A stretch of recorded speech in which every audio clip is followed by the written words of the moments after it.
Assalamualaikum warahmatullahi wabarakatuh. Naladiniyah ibtiwa amardotillah wa bisapati Rasulillah sallallahu alaihi wasallam wa bikaromati awliya ila ta'ala bisiril fatihah. Bismillahirrahmanirrahim. Alhamdulillahirabbil alamin arrahmanirrahim maliki yaumiddin. Iyyaka na'budu wa iyyaka nasta'in ihdinas mustaqim shiratal ladzina an'amta 'alaihim ghairil maghdubi 'alaihim waladdallin.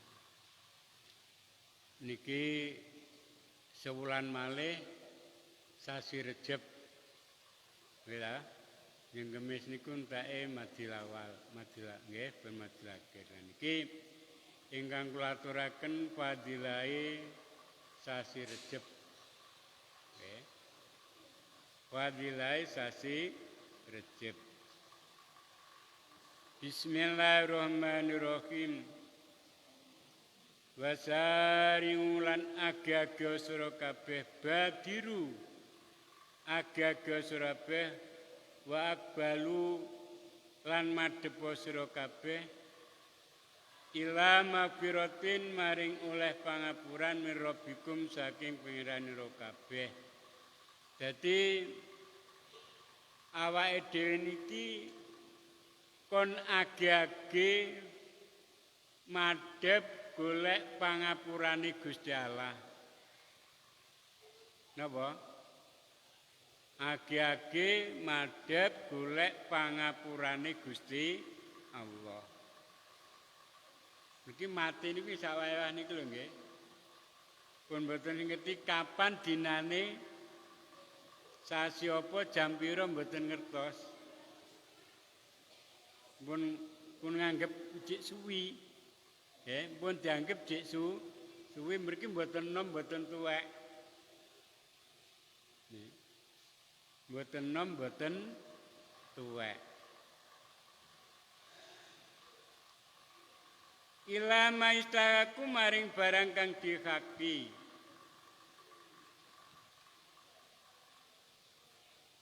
Bi kelan ma opal maghfiratu pangapurane Allah. Jadi golek pangapurane Gusti Allah ndang ae. Ora usah sesuk-sesuk. Nah. Lagage niki kal islami kaya Islam. Islam niku nggih salat, poso, zakat niki Islam. Lah no iki manji salat ndak salat. Ki waya adzan dan golek adzan rasa ngenten sing adzan sapa-sapa niki penake jadi jadwal sing adzan niki, nggih. Luhur iki ngasar iki magrib iki gek gentenan ben padha tanggung jawab dhewe-dhewe kelut-kelut ngingeten Pak Saropen monggo nggih. Dijadwal. Wis tak ora apa-apa sak nom-nom kan terlalu sing magrib kusune cah bocah. Wa taubati lan tobat. Niki lho nggih. Kon agake lan nindakne saringat Islam agake tobat. Wal ikhlas lan ikhlas ini sing angel. Nggih. Pokoke ibadah niki sing angel ikhlas.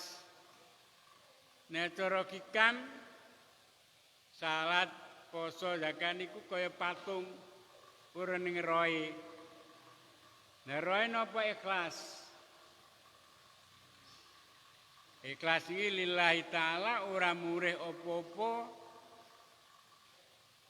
Lalu nek ikhlas niku mboten kobran, mboten dog diken. Nggih. Wong ikhlas iki sebanyak masjid.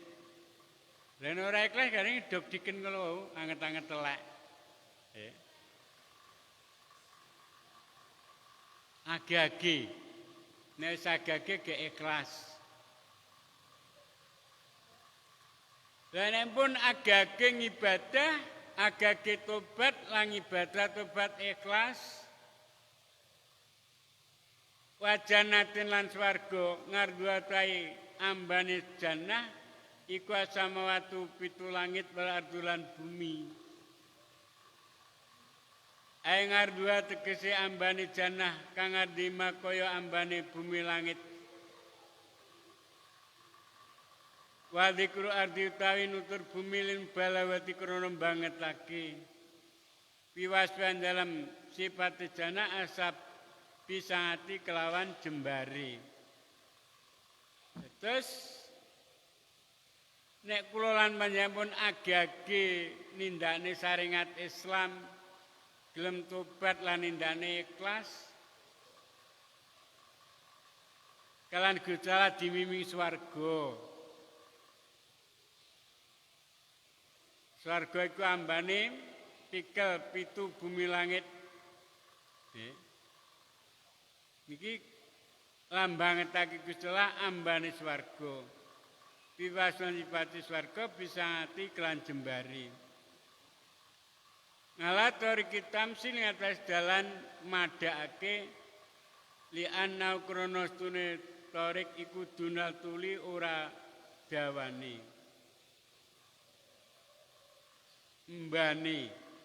Mbane mawon padahal mbane kali dawa apa dawa lho nggih.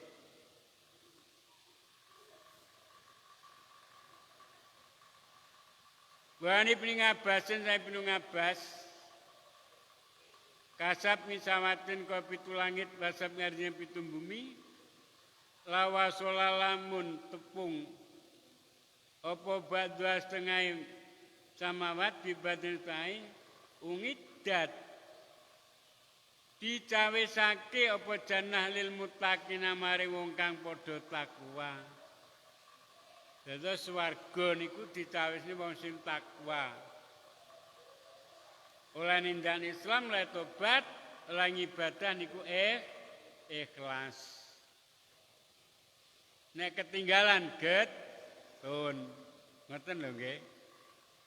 Tinggalan getun. Angke kok ora jamangah. Aku engke kok ora jamangah. Dados sana sinten cawise lil muttaqin wong sing takwa. Wi'a dicahasake swarga lah maring muttaqin. Wa pilan dan dawu matkur tinutur iku dalilun nuduhake ngala anal janata lan swarga iku makhlukatun didadake wa ana tunis swarga iku kharajatun metu ngandalan ilmi saking ngalam. Dados swarga niki didadake sak njabane ngalam niki lho nggih. Mboten ka sak jroning ngalam donya. Dados sak njabane ngalam donya. Karek agake mboten. Wasaringulan agage surabeh. Kara maca sapa lil Madinah lan Madinah wasam saringu ila pasaru bila wawin lan tanpa wawu. Wa maca sawal korung lama menae bil wawu. Ilama piraten maring pangurap mirabikum samperan ira kon agi-agi ndang golek pangapurane Gusti krungu adzan wis adzan ndang agi-agi. Nggih. Dilengkas ge poso agi-agi poso, agi-agi tarweh. Lho ning kruwamen apa nu agi-agi lha iki lho repot.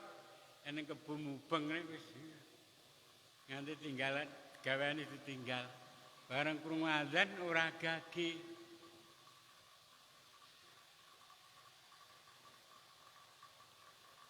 Ai badir ke agare wasabi kulan padha balapone bah ila akmali maring perempuan ngamal. Niki lho. Kon balapan agake ngamal alati tujibu kang majemal almabirata ing pangapura. Golek ngamal sing oleh pangapurane Gusti Allah, sing oleh ridane Gusti Allah. Pun to. Jeneng gawe punden niki masjid. Krungu adzan leh kur wong loro sak itik rugi niki nggih.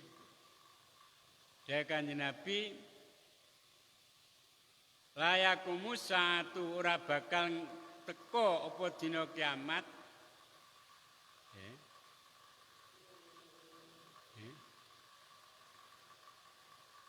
Ilaman marang kejaba wong ya tabakang angga-anggaan sapa man bil masjid kelon masjid. Nek wong iki ukur kebanggaan masjid ku apik jembar nggih. Banggane tok ning ora basaring ulama biratin ora. Iki malah bakal teko dina kiamat. Jadi gawe masjid iki nggih punden kurung adzan ndangake yang masjid bonjo ndang kiamat. Ngoten nggih. Lah masjid iki kosong wong kur gawe bangga-banggaan masjid malah ndang teko dina kiamat. Bejan sing age-age nek kurung adzan ndang mara nyang masjid. Golek pangapura. Kalau Ibnu Abbas ilal islami marang Islam ndang age-age sing mawane urung salat ndang salat. Sing salat urung jangan ndang jamangah. Niki age-age. Terus pun bangga masjid apik ning isine kotong malah ndang nekane dina kiamat.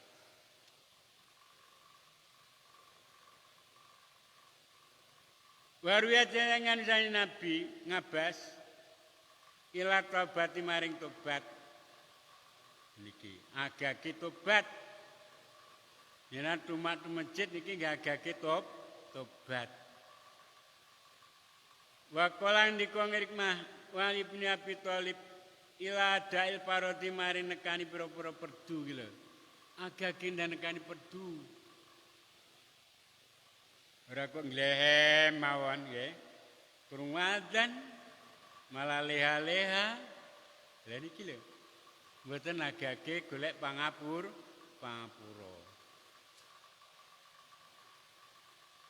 Wa qala ya ila hijrati maring hijrah. Hijrah memane omah ndang hijrah nyang masjid.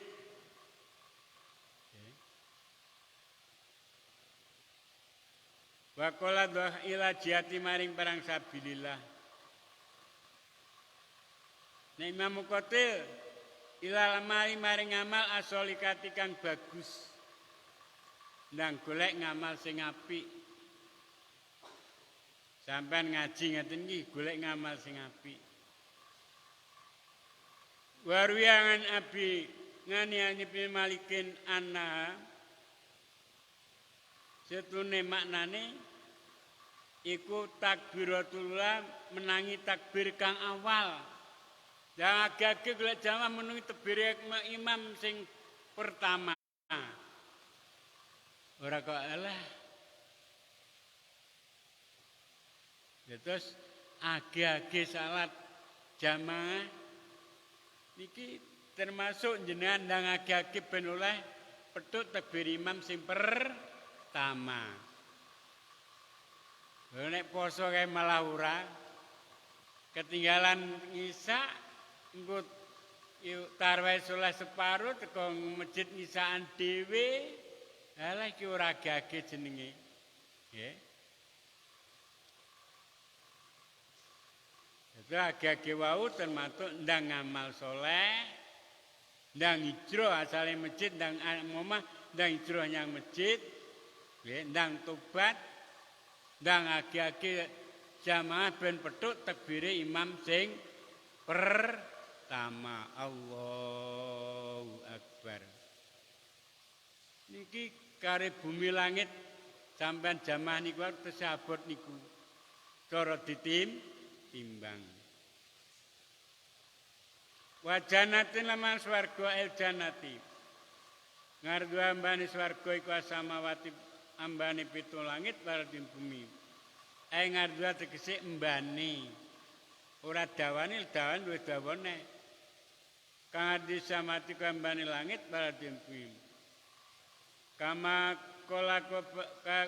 kolako dawu Allah Ta'ala fi Taurat fi suratul Hadid surat wajannatin lan swarga ngarep taman swarga iku kang disamai kaya mbani langit paradilan bumi. Ae sangat disembani. Wa nama khusun ditentake pal khadub ombo ngalan balau tenten banget lagi. Li anatula kula sing katapene dawan sami suciku bil alab mari ku aksaru akeh. Dadi dawane luwih akeh nek wong dawa iki ombo. Ombo karo dawa mesti dawa. Ya kulo ngendika Allah hadhi taiki kanthi turku sifatun sifat amban. Sifat mari sifat ambane. Wa kaifa mongko kepriye tuluate dawane. Kala juri amma sifat ngardiatai sifate ambane swarga padi mongko taiki Fama tulam mongko tanapun dane jannah fala ya'lam mongko ora weruh ing dawane illallah jaba Allah dene dawane ora ngerti salian Allah wa zaika kandurikula tamsinatase conto la ana kana tune swarga iku kasamatul ardi kaya pitung langit la guru ora liyane makna temane iku kardi samatul ardin kaya mban langit lan pitung bumi inda dzanikum munggo penyonor kabeh kakol taala khalidina kali padha langgeng pian dalem swarga niki lho tiyane pun urip nang swarga niku langgeng pun boten mati malih nom-nom neh pun sing wedok nggih ngoten widodarine nom-nom sing lanang nom-nom ming maune matine mungkuk tuwek pun nom malih umur 20 tahun atau selawe nggih mboten tau lara utawa semute ora kok ning swarga kowe somong iso niki Dewi Gusti Allah nggih Madamat selagi langgeng apa sangat langit pada bumi yakni indalonikum penyonor kabeh wa ila fauma lan lamun ora indanikum iku jailatani iku gingsir karune terus langgeng ora tau lara ora tau stroke ora tau rematik ora tau samurat ora tau boyok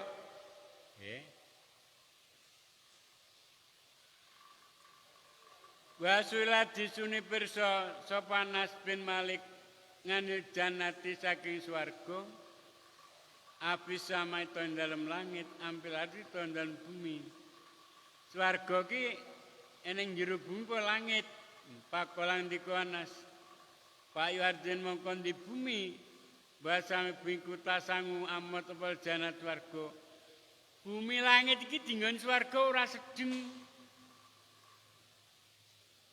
muga mbane waon pun padha pilangit lah urung dawane ngoten lho nggih terus swarga niku sak njabane bumi langit niki kila ditakake fa enaya mongko tandi bakalan denas bakal samatin dalam duri langit asap mitah tal ngarsin dalam dadi swarga ki ndure langit ngisore ngaras mulane munggah wa inna jantune janan ku tahtal ardi ngisore bumi asam dadi nek swarga niku ndure langit neraka ning ngisore bumi mulane cemplung neraka barang ini nyemplung gampang nek munggah angel nggih ta sampeyan kemudian niku angel nek ora nggih ondong kita terantanan kaya kula niki ndandong pun mboten wani wong sikile lho lan nek barang ku nyemplung gampang ning nek munggah angel nggih ta angel wong munggah. Munggah pangkat nggih angel. Munggah derajat nggih angel. Nek cemplung penak. Yo kecemplung. Nek swarga iki kecemplung, nek swarga munggah. Muga manggon ning dhuwure langit, sak ngisore ngaras.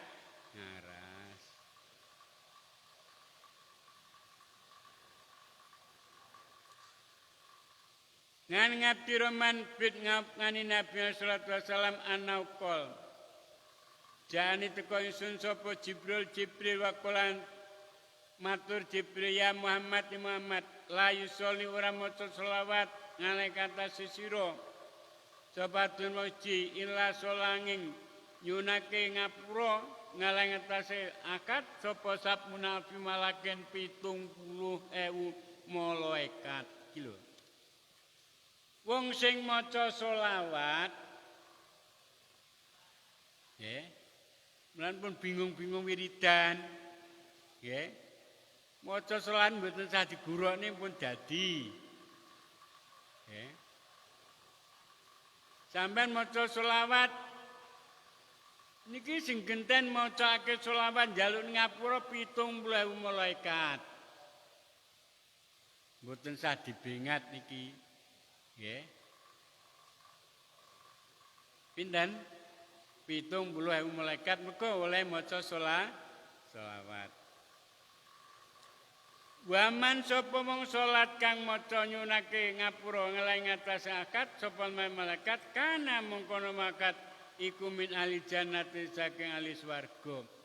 Sampeyan maca selawat genden jaluk ngapura 70.000 malaikat. Lah sapa wong jalake ngapura malaikat 70 men wis mesti ahli swarga. Pun saged napa mboten selawat? Nun saged ta? Allahumma sholli ala sayyidina Muhammad wa ala ali sayyidina Muhammad. Allahumma sholli ala sayyidina Muhammad wa ala ali sayyidina Muhammad. Niki 70.000 malaikat njaluk ngapura. Malaikat pitunjal ngapura tiyang pun mesti ahli swarga. Niki kangge wiridan. Terus pun sah bingung-bingung, nggih. Mboten sah dibingat selawat niku pun nggih ditanggung kalan Kanjeng Nabi.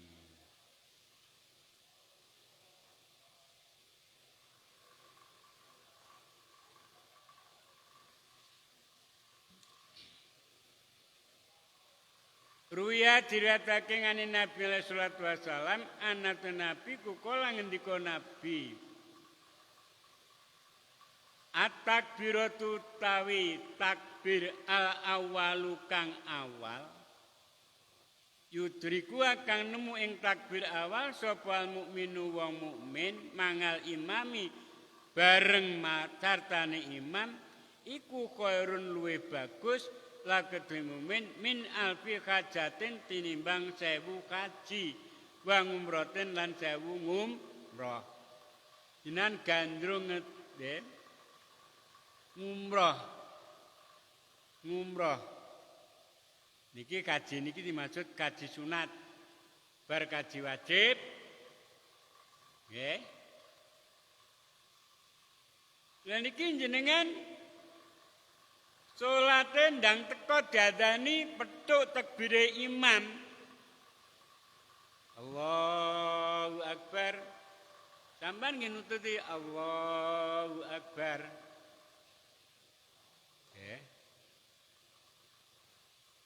luwih apik katimbang kaji sunat lan ngumrah sunat ping 1000 padahal 35.000 nek ping 10 350 juta nggih ta ping 100 3,5 miliar nikur gara-gara napa jamanga petuk takbire imam wis imame wis ora maca Fatihah wis bar mulane nek salat kuwi ndang tata-tata ndang ngadeg nggih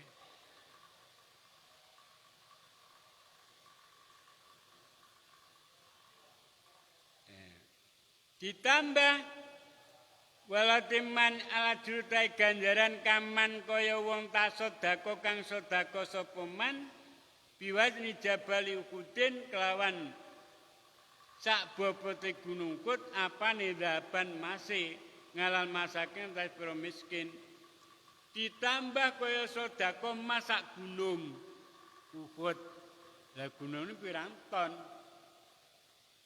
wong sak terkait wedi sak terkait pirang ton kae 3 ton lah nggih enten nggih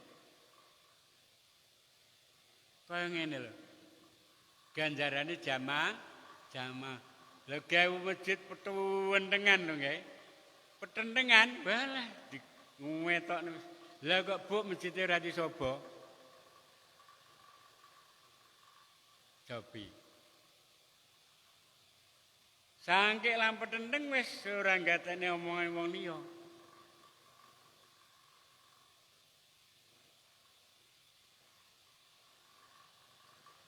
padahal iki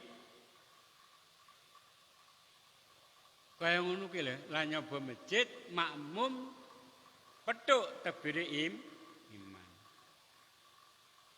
wayuk tapulan ditulis la kediman bikulli rakatin lan saben-saben sarekangat ngibadatu sanaten ngibadah sunat setahun cobi kaya ini bonus minibani saben-saben sarekangat dipodo karo ngibadah sunat setahun saat sunat lho niki ngasar patang rekangat pinten patang ta maghrib 3 rangat 3 tahun ngisa patang rekangat dadi bendina padha rung ibadah sunat 17 tahun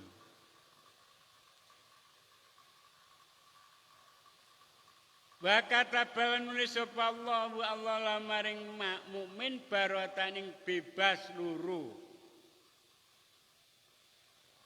ditulis bebas luru baratan siji bebas minan nari saking neraka wa baratan bebas minan nifaq saking munafik pun to jenengan nek niki jenengan gatekne nggih pun mboten nata reka pun niki dijamin kali Kanjeng Nabi nggih bebas neraka bebas munafik walaya rujulan ora metu sapa man minat dunya ing dunya kata yaro hingga weruh sapa man makane paiman fil jannati dalam swarga Wait kululan puman al jannati arka bila kisabin kelantan po kisab iki bareng arep mati urung mati nek rong roh panggonane napa swarga lha kok iso yang mukmin nek nalika ajeng mati malaikat Jibril niki swiwine patah. Nah, di antara swiwi niku enten sing rupane ijo kados lar merak. Lah, niku nek sing tengen eneng gambare swarga. Sing kiwa gambare neraka.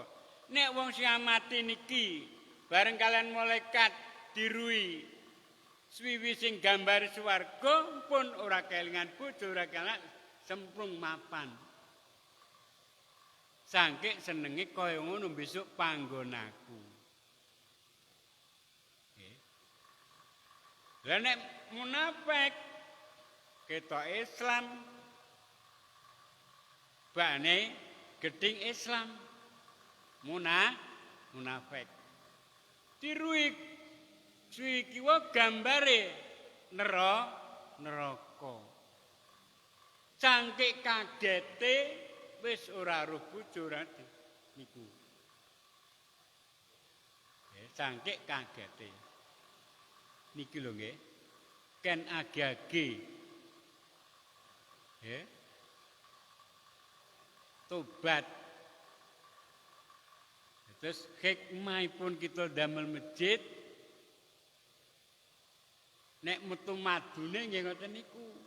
Padha gawe glodokan ora ning tawone ya ora ning madune. Lah jenengan nek niki jenengan nggeni nggih metu madune ngoten niku.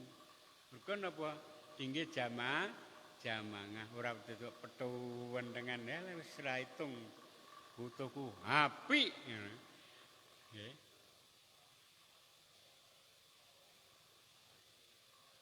Wa ta'ala pulan padha sulaya sapa ulama fi kadit takbiratin dalem batese takbir al-ula kang awal. Lah niki batas takbir awal iki kados napa? Wa qala nika sobatun ulama ila ayat 2 rampung sapa imam final Fatihah saking maca Fatihah. Setengah ulama sampean tesih bagian Fatihah pertama niki tesih oleh ranking 1 wau. Padha kare takbir awal.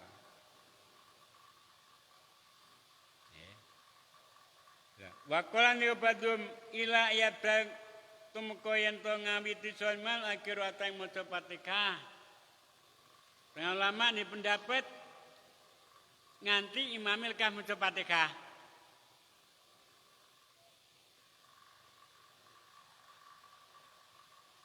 Jadi nek sitok ngarani cek Fatihah cek klebu pedhot takbir. Neng nek sing sitok ngarani dipundi? Lekas maca Fatihah Allahu Akbar. Kabira utawa mesine sami karo agek Fatihah. Terus ilal qawali maring kaul kang awal.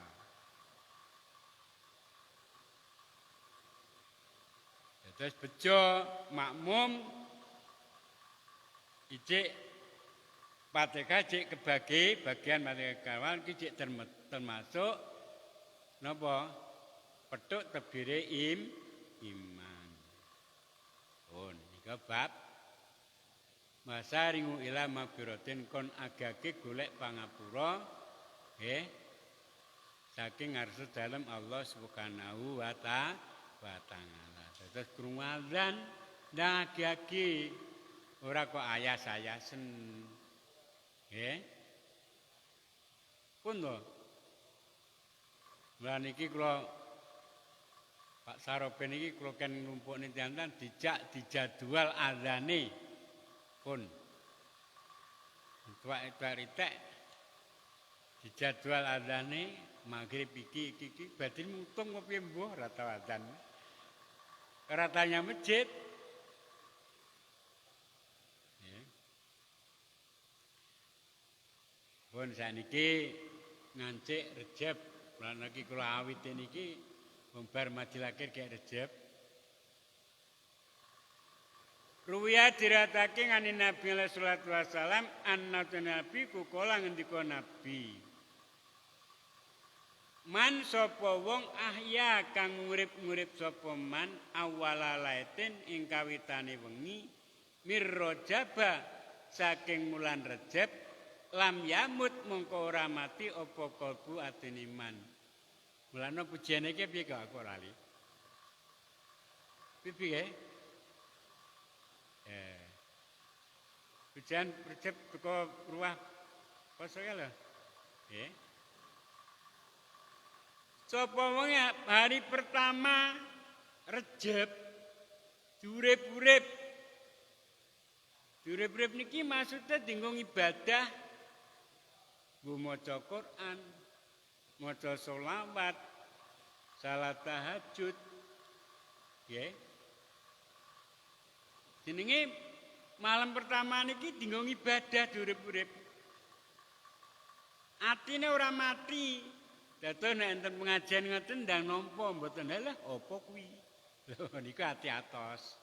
Nggih to?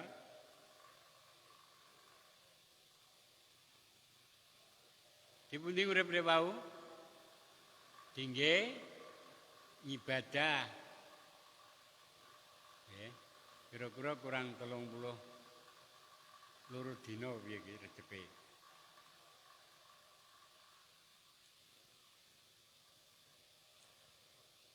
Wa sabbalan saka Allah sapa Allah al-qarang kebagusan min paukira saking dhuwure sirahe man soban kan ngesokake. Terus siji Recep tinggung ibadah mbuh maca Quran, maca sholawat, tahajud. Nggih. Disoe kebagusan karo Gusti Allah.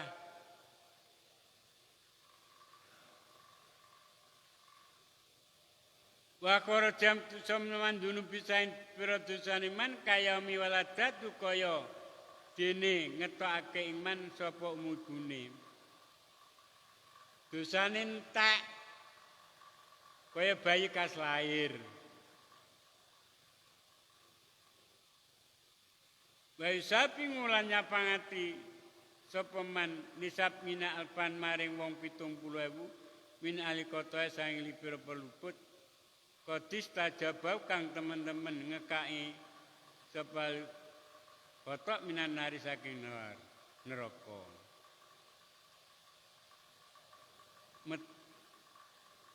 Napa?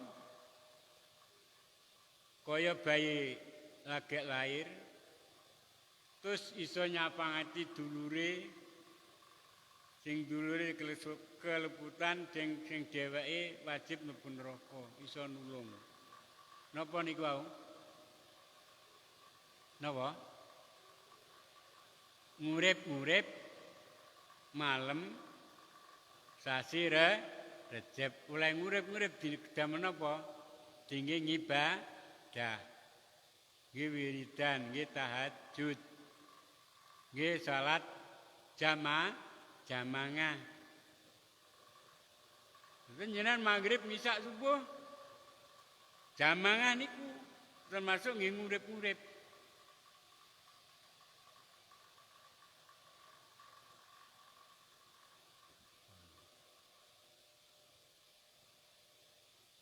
Pun saniki gantos.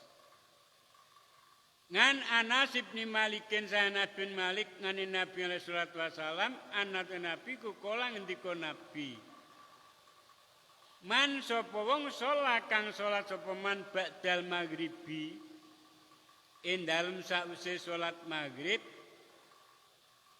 wilalatin dalem ngimir rajaba saking wulan Recep ngisrina ing 20 apane rekatan-rekangate yakra'u kang maca sapa man bi kulli rakatin saben-saben sak rekangat Fatihah kitab ing Fatihah kitab wal ikhlas lan surat ikhlas wa salam lan salam man ngasro taslimate ni 10 pira salaman kapadahu mongko ngreksa ing man sapa Allah taala wala batali umaiman bang yang kelakeman min balai dunya saking bilai dunya wa adabil akhirati lan siksa akhirat. Sasi Recep ben bengi niki nek iso. Nek iso ora iso nggih. Bar salat maghrib salat 20 rakaat salat sunat mutlak.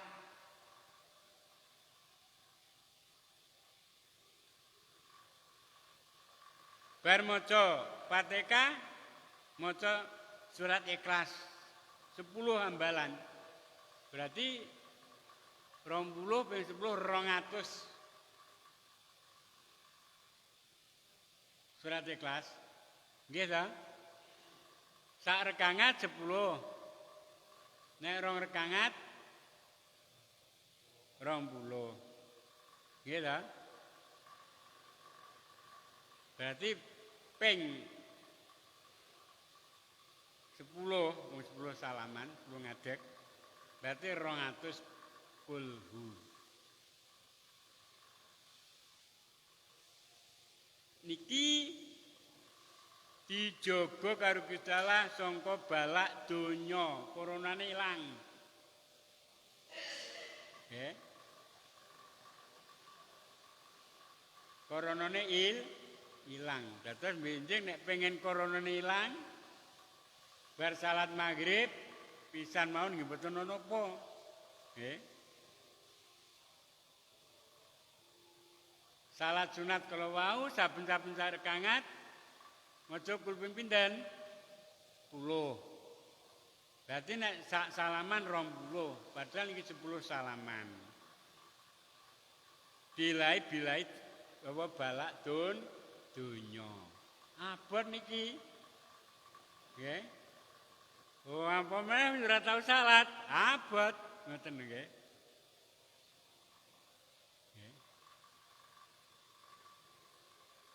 Lan dilangi bala akhirat. Jam piro entek juga?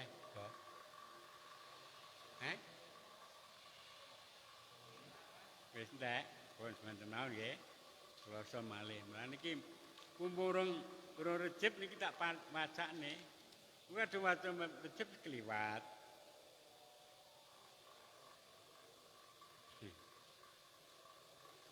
Al-Fatihah. Anu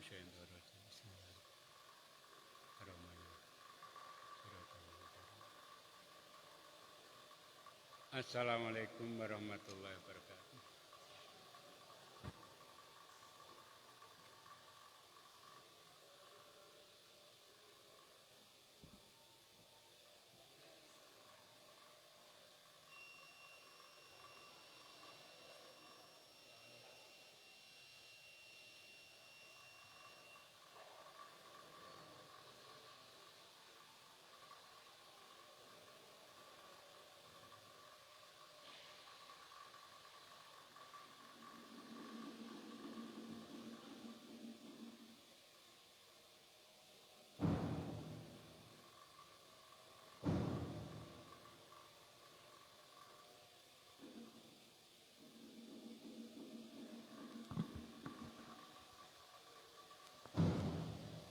Subhanallah walhamdulillah wa la ilaha illallah wallahu akbar. La hawla wa la quwwata illa billahil aliyyil azim.